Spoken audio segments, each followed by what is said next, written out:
Welcome to 99 TV. నేను బ్రహ్మనాయుడు. పోతే రాజకీయాలకు వల్లభనేని వంశీ గుడ్ బై చెప్తున్నారా?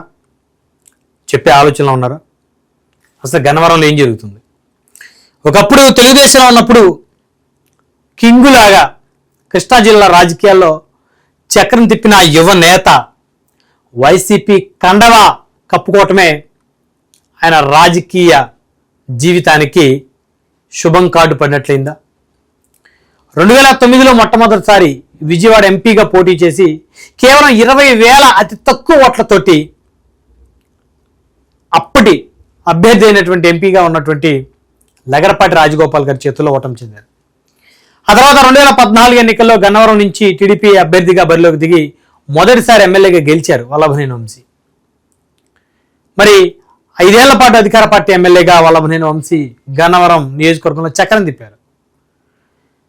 2019 ఎన్నికల్లో మళ్ళీ రెండవసారి తెలుగుదేశం పార్టీ నుంచి ఎమ్మెల్యేగా గెలిచారు. విపరీతమైనటువంటి వైసీపీ వేవులో 151 మంది వైసీపీ ఎమ్మెల్యేలు గెలిచి మరి 23 మంది మాత్రమే తెలుగుదేశం నుంచి ఎమ్మెల్యేలు గెలిచినటువంటి పరిస్థితుల్లో వల్లభనేని వంశీ ఆ 23 మంది సభ్యుల్లో ఆయన ఒకరు. అంటే ఏ స్థాయిలో వల్లభనేని వంశీ అప్పట్లో రాజకీయాల్లో చక్రం తిప్పారు.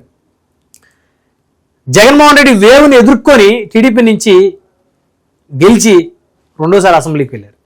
అయితే ఆయన అదే విధంగా అసెంబ్లీలో కొనసాగి ఉన్నట్లయితే, తెలుగుదేశానికి అండగా నిలబడి ఉన్నట్లయితే మూడోసారి 2024లో కూడా గన్నవరం నుంచి ఎమ్మెల్యేగా గెలిచి ఉండేవారు.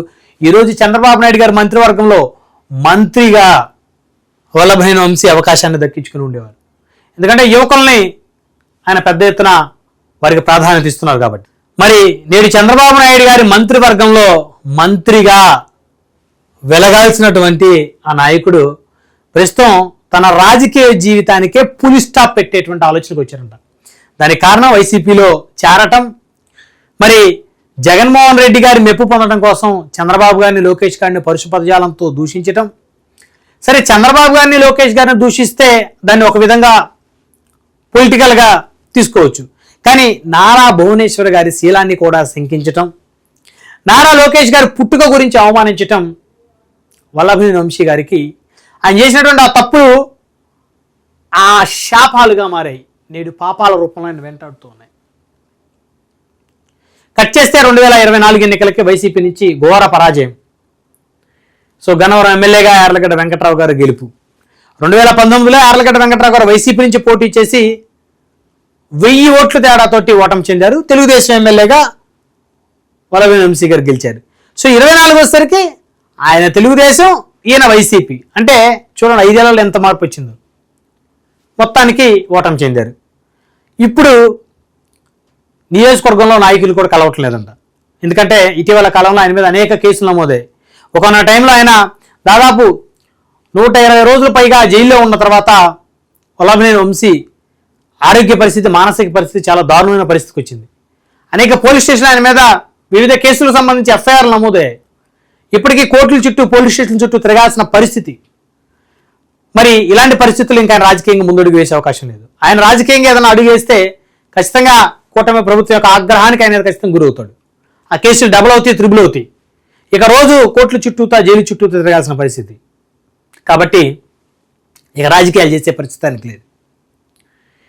సో మొత్తానికి వల్లభనేని వంశీ రాజకీయ జీవితం మరి అర్ధాంతరంగా ముగిసిపోతుందా అనే ఒక అనుమానాలు కూడా రాజకీయ వర్గాల్లో వినిపిస్తూ ఉన్నాయి. వల్లభనేని వంశీకి వైసీపీ ఏ మేరకు సపోర్టుగా ఉంది? ఇప్పుడు ఆయన రాజకీయంగా బయట తిరిగే పరిస్థితి లేదు. సో క్యాడర్తో కలిసి మాట్లాడే పరిస్థితి లేదు. సో ఇన్ని సమస్యల మధ్య ఆయన ఇంక రాజకీయం చేసే అవకాశం లేదు. ఒకవేళ వైసీపీ 2029లో అధికారంలోకి వస్తుంది అనుకున్నప్పటికీ కూడా సమీప దూరంలో కూడా ఆ పరిస్థితి కనపడటం లేదు.